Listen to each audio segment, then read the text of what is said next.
जानिछ ना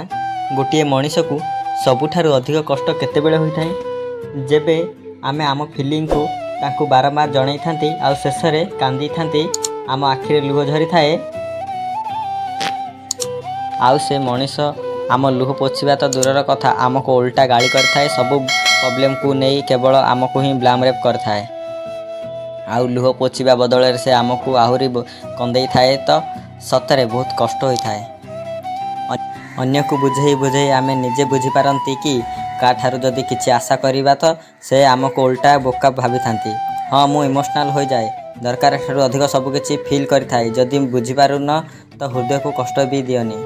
जदि मो हाथ रे थांता कि मोर इमोशनल को कंट्रोल करि पारंती तो मु दुनियार सबुठु पत्थर हृदय मनीष होई थांती